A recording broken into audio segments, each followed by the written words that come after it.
Boa noite, estamos começando mais um Conexão ND, hoje terça-feira, feriado de 7 de setembro, e nós vamos conversar sobre uma proposta que foi aprovada na Câmara dos Deputados, agora está no Senado, que regulamenta a ocupação do entorno de rios em áreas urbanas consolidadas, remetendo sua definição a uma lei municipal.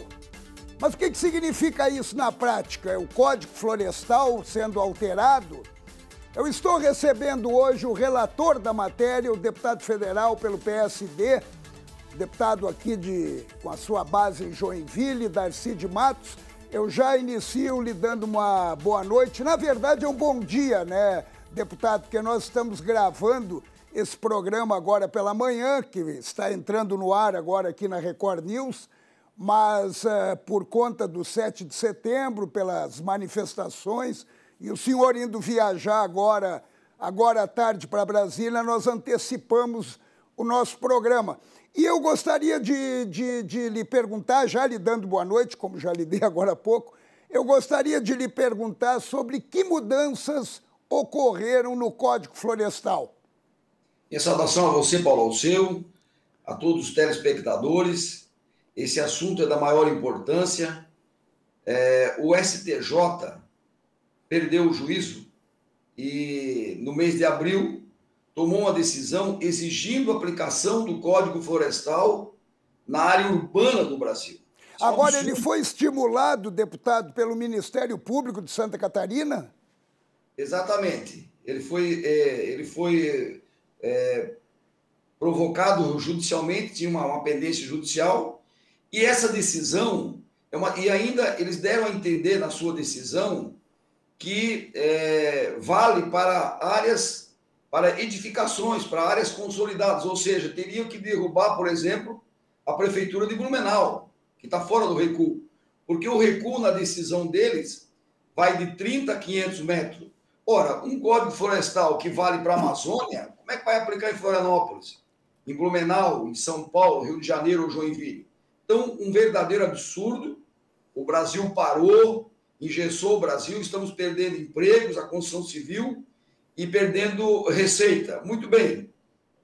Então, na Câmara dos Deputados, tinha 3 projetos tramitando, um do Peninha, um do Marcelo Brum, do Rio Grande do Sul, e um do Marcelo Ramos, da Amazônia, e um do Fábio Stocchetti, de Jaraguá. E eu fui designado relator, a deputada Ângela me propôs a urgência do projeto, e eu fui constituído relator da matéria.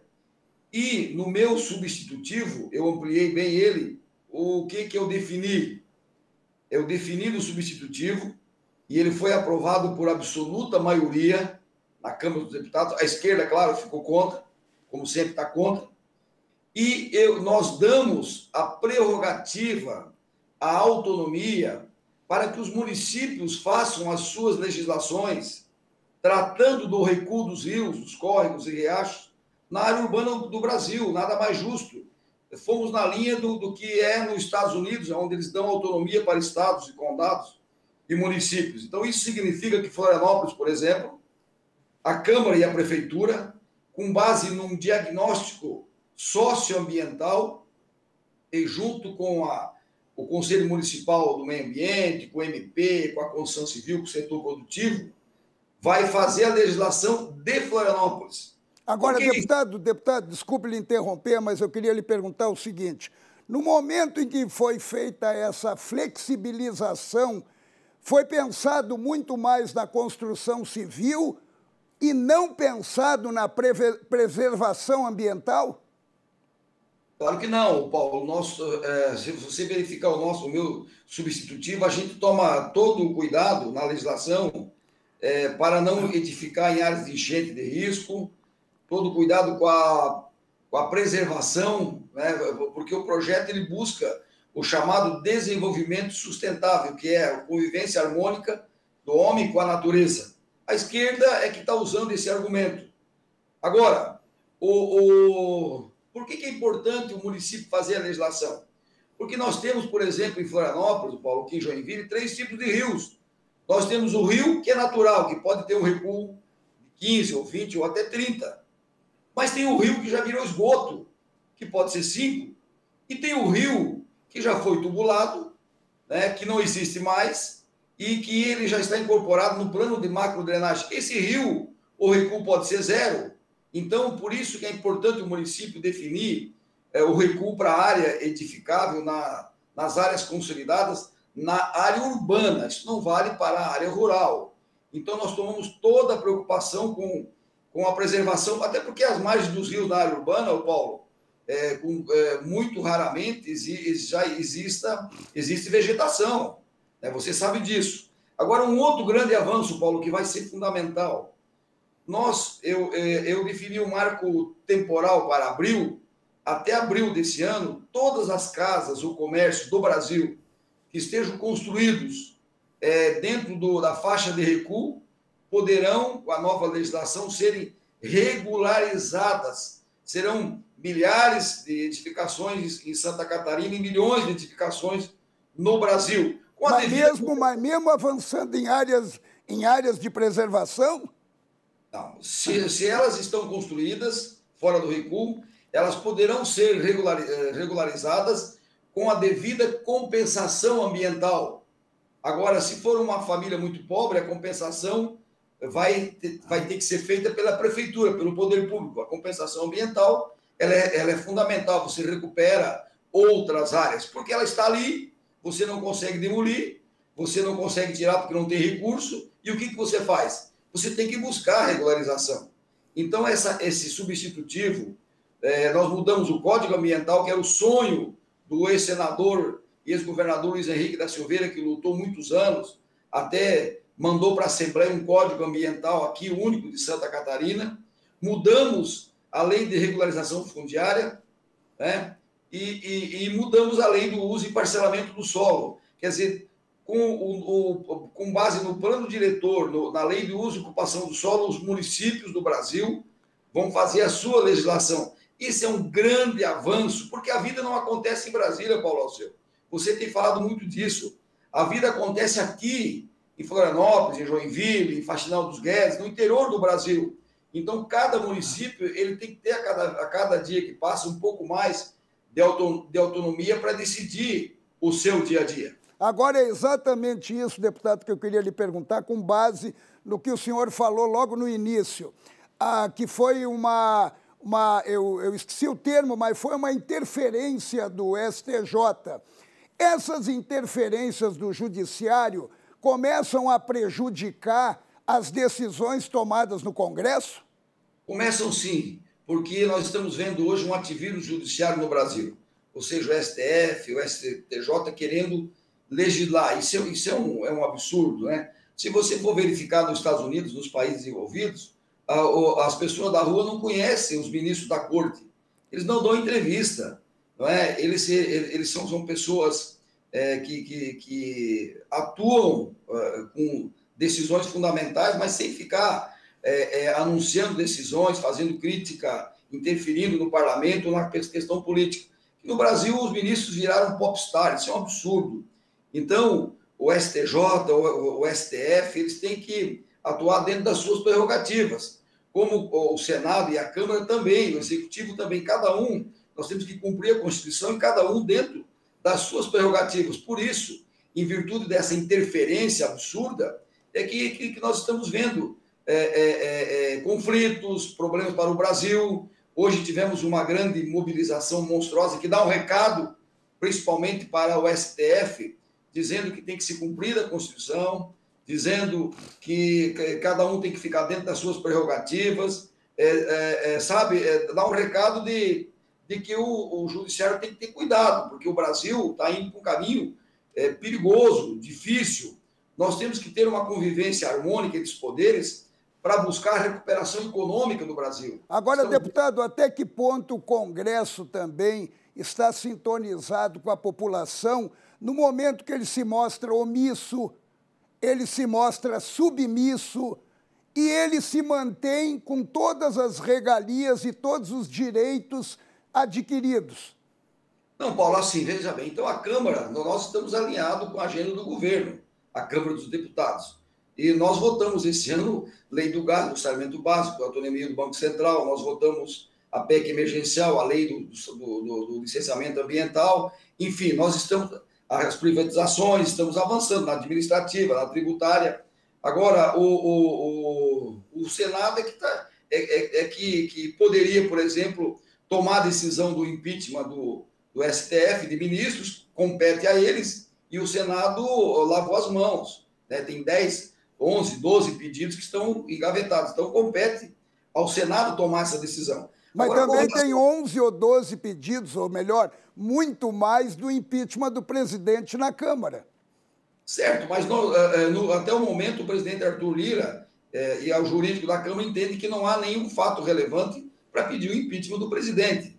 Né? Com relação ao impeachment do Supremo Tribunal Federal, eu já tenho dúvidas, eu acho que há motivo para abrir um processo de impeachment. Essa é a minha posição. Agora, com relação a regalias, Paulo Alceu, eu quero dizer a você que nós votamos o salário o projeto dos super salários do Judiciário MP há poucas semanas e passou do Congresso Nacional, vai para o Senado.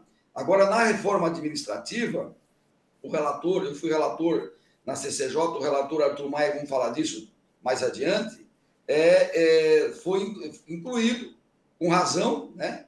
Incluiu os ministros, os diplomatas, incluiu os parlamentares, nós fomos incluídos na reforma administrativa, quer dizer, todos estão incluídos, desde o patroleiro, do servidor menor até o servidor maior. Só não foi incluído no relatório do Arthur Maia o MP Judiciário, porque a emenda, o artigo 93 da Constituição não dá essa prerrogativa à Câmara dos Deputados.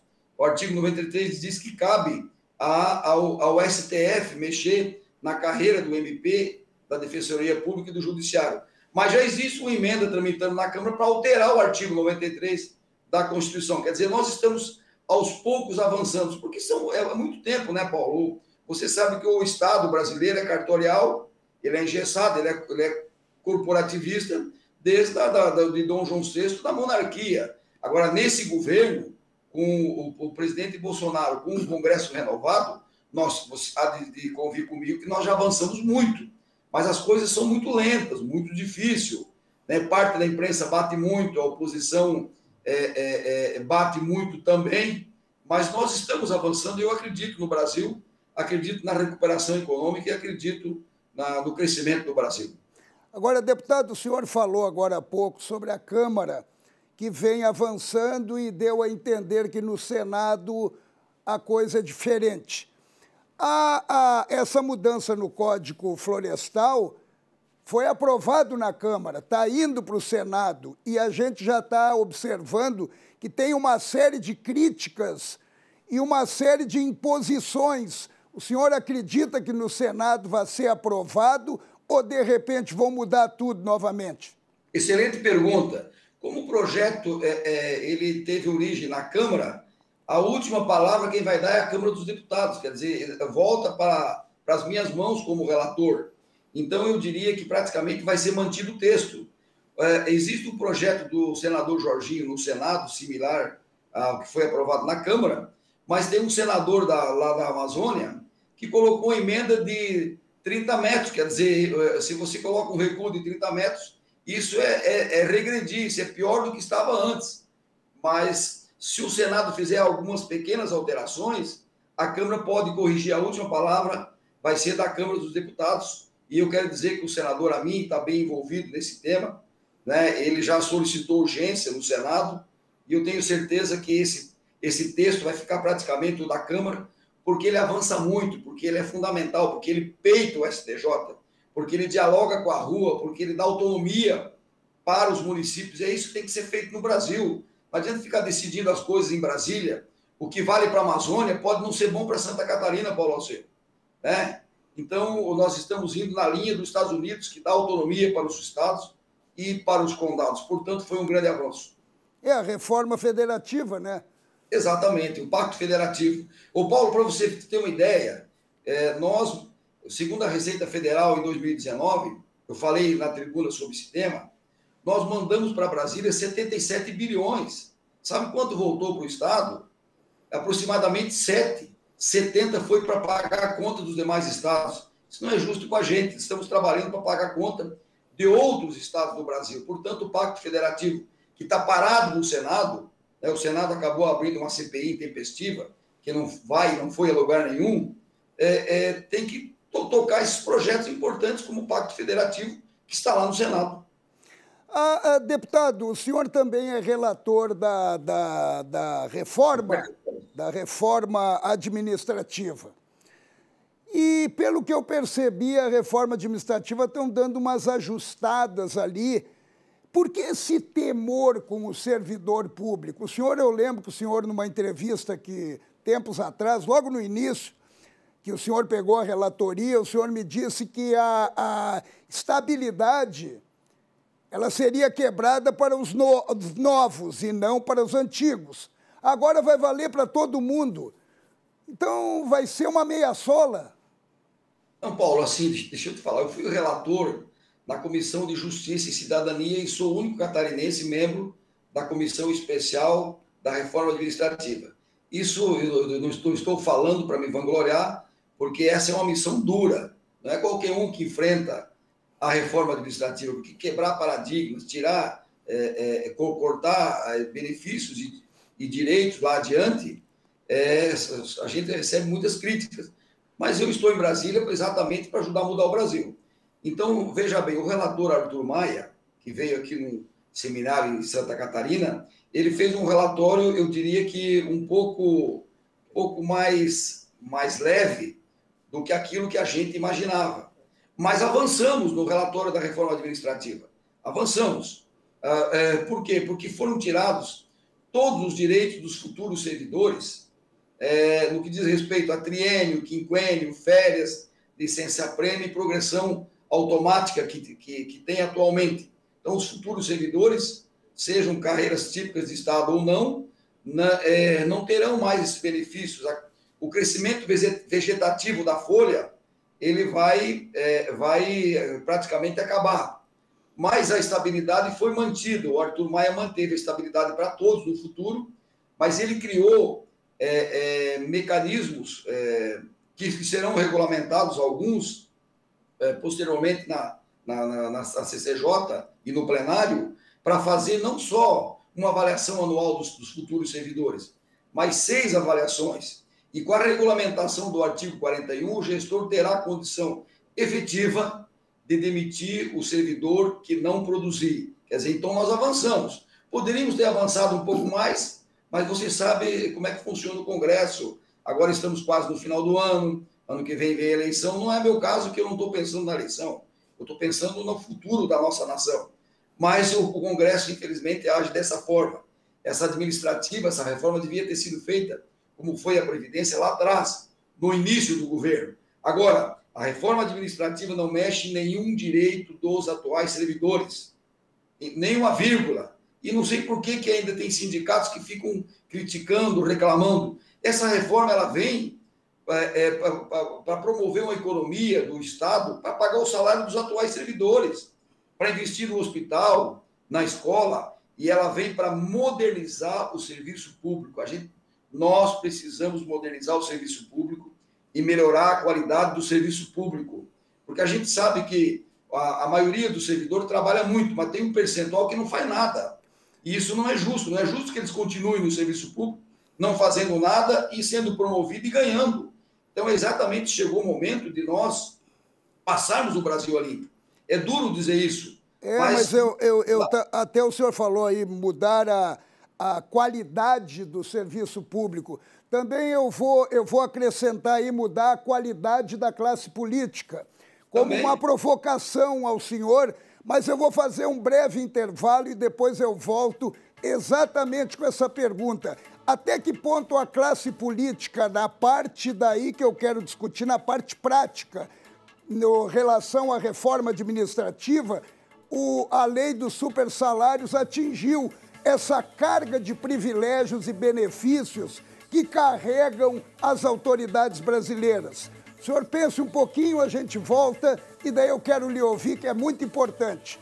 É rapidinho, intervalo rápido e a gente já volta com o deputado Darcy de Matos.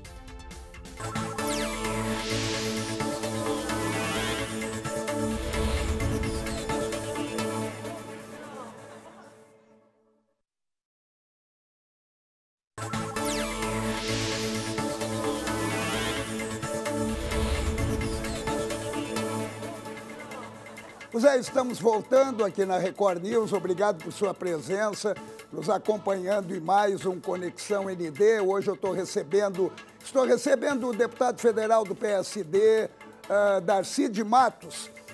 Mas antes de colocar a pergunta que eu fiz no momento que a gente foi para o intervalo, eu vou colocar outra pergunta sobre relatoria. O senhor já foi relator do Código Florestal, relator da reforma administrativa e agora vai ser relator dos precatórios? Paulo, eu sou vice-presidente da Comissão de Justiça da Câmara e também vice-líder do meu partido e da maioria na Câmara dos Deputados. Eu atuo em gabinete, atendo os prefeitos, mas eu gosto muito de atuar nas comissões e no plenário, porque a essência, a missão principal do parlamentar é legislar, é fazer leis, é fiscalizar. Então, com muita honra, são relatorias que são polêmicas, difíceis, mas nós estamos lá exatamente para quebrar paradigmas. Agora, com relação aos precatórios, Paulo, esse assunto vai estourar na imprensa essa semana, né? Eu tive com o Paulo Guedes na semana passada, com a Bia Kiss, tratando desse tema. Então, veja bem, de 2021 para 2022, os precatórios subiram de 49 bilhões para 89 bilhões de reais. Os precatórios, eles são o quê? São dívidas que os municípios e estados e a União têm com pessoas jurídicas, físicas, que têm alguma demanda contra o poder público. Isso demora anos, mas chega um momento que o judiciário decide e muitas vezes o poder público perde. E esses precatórios, eles são dívidas que têm que ser pagas. E tem a PEC 23, que tramita na Comissão de Justiça, que vale para a União, estados e municípios. Inclusive, ontem eu tive com o chefe da Casa Civil, Heron, e falei para ele porque esse precatório deverá atingir estados e municípios. Muito bem, então, não tem dinheiro para pagar esse aumento de quase 40 bilhões, Paulo Alceu. Não tem dinheiro, nós estamos fechando as contas desse ano com um déficit de praticamente R$1 trilhão em virtude da pandemia. Essa é a grande realidade. E está havendo um embate entre o Judiciário e o Congresso em relação aos precatórios? Não, Paulo, na semana passada, o ministro Guedes teve reunião com o Fux, que preside o Conselho Nacional de Justiça, né, com o TCU, tratando desse tema. É possível que eles façam um acordo, uma resolução para auxiliar na decisão do parcelamento dos precatórios. Mas se essa decisão sair, mesmo assim, a PEC 23 ela é fundamental porque ela dá segurança jurídica a esse acordo. Sinceramente, não acredito no acordo do governo com o STF e CNJ. E a PEC ela é fundamental porque ela também cria um encontro de contas dos estados e municípios com a União. E ela cria um fundo para ajudar a pagar os precatórios. Os precatórios aumentaram muito, muito bem. Então, com o parcelamento, a ideia é parcelar 3% dos precatórios no Brasil. Estou adiantando essa matéria para você, Paulo. 3%. E a linha de corte vai ser com os débitos precatórios de 450 mil acima. Quer dizer, não vai haver um parcelamento dos pequenos precatórios no Brasil. Muito bem. Com esse parcelamento, nós vamos ter recursos para bancar as políticas públicas do atual governo. Ora, nós temos o Auxílio Brasil, que todo mundo quer que faça, inclusive a oposição defende que seja R$600, não tem dinheiro para isso. A ideia é repaginar o Bolsa Família, que vai ser o Auxílio Brasil, um valor de R$400. E nós temos que socorrer as famílias pobres do Brasil, as crianças, são milhões que passam fome no Brasil, né? Talvez em Santa Catarina não muitos, mas o Rio Grande do Norte, 48% da população tem acesso ao Bolsa Família, Paulo Alceu. Então, o parcelamento dos precatórios vai dar recurso para as políticas públicas e também para ajudar a bancar, por exemplo, o novo Auxílio Brasil. E a União precisa de recursos. Veja bem, Paulo. Não, só um pouquinho, deputado. O STF pode impor o pagamento dos precatórios, impor ao governo que ele pague esses 80 bilhões? Não, a última palavra quem dá é a Câmara. O STF pode não aceitar essa resolução, ou a resolução ela pode ser feita pelo CNJ, TCU e o governo e pode ser derrubada no pleno. Por isso que a PEC é importante, porque se nós mudamos a Constituição, não há como o STF derrubar uma PEC aprovada pela Câmara e pelo Congresso. Portanto, o parcelamento ele é fundamental. Repito, vamos parcelar as dívidas dos grandes no Brasil, só 3%. E é fundamental, Paulo, porque o Brasil precisa andar. O que é grande? O que é grande no Brasil? 450, acima de 400, débito acima de 450 mil reais. E eu vou te dar mais uma dica. 1.000 ou milhões? Mil reais. Acima de 450 mil reais, não vai se pagar mais na sua totalidade de uma vez só. Paga-se em 10 parcelas. Muito bem. E abaixo paga à vista? Exatamente, paga à vista. Nós vamos mudar. Olha uma outra sacanagem que tem aí, Paulo. O indexador dos precatórios hoje é o IPCA, né, que é uma correção altíssima. Eu conversei, nós vamos mudar, nós vamos colocar agora o indexador, a Selic, que é uma correção menor. Eu conversei, por exemplo, com o prefeito o governador Celso Ramos, o Marquinhos. Ele disse que tinha lá um cidadão que tinha um precatório para receber da prefeitura. Ele foi pagar, ele falou, não, prefeito, não precisava pagar agora, deixa aí por mais alguns anos. Por quê? Porque é uma correção altíssima, um absurdo, né? Então, nós precisamos corrigir essas distorções do Brasil, Paulo. Uma das distorções, deputado, é exatamente o precatório. Precatório tem que ser revisto também, porque virou um baú de ouro. As pessoas vão lá, negociam, o governo paga uma fortuna e as pessoas vivem disso. Tem que ter um filtro também, né, Paulo? Você tem razão. O judiciário precisa ter uma sintonia com o Poder Executivo, porque daqui a pouco não vai ter recurso. No ano aumentar praticamente 40 bilhões, isso é um absurdo, né, Paulo? Então é um momento que a gente tem que rever as coisas. Mas com o Congresso, você falou do Congresso há pouco, houve uma renovação da Câmara em 46%, na última eleição. Houve uma renovação do Senado em mais de 80%. Por isso... Mas o senhor acha que o Congresso está sintonizado com as ansiedades populares? Hoje, nesse evento de 7 de setembro, o foco maior é o STF, mas também é o Congresso. Também, Paulo, nós precisamos avançar, melhorar, né? O Congresso precisa, nós temos defeito também, nós precisamos estar mais sintonizados com a população, com a rua, né? Nós temos apoiado a agenda do governo, mas já houve uma renovação importante. 46% da Câmara são novos parlamentares. No Senado, mais de 80%, quer dizer, foi um grande avanço. Agora, com certeza absoluta, é preciso melhorar, é preciso cortar gastos, é preciso avançar agora na reforma administrativa. Os parlamentares estão inclusos, bem como ministros, diplomatas, quer dizer, alguns benefícios vão acabar com razão. Agora, é isso que eu queria tocar, deputado, que eu falei agora no primeiro bloco. A lei dos supersalários foi aprovada, mas o seguinte, você não pode ter um aumento maior do que o estabelecido. Mas tem penduricalho, daí tem um penduricalho aqui, tem outro benefício ali, tem outro penduricalho aqui, os 30 mil se transformam em 150 mil. Olha, os militares hoje que estão ocupando cargos no governo estão botando salários de 110, 120 mil no bolso.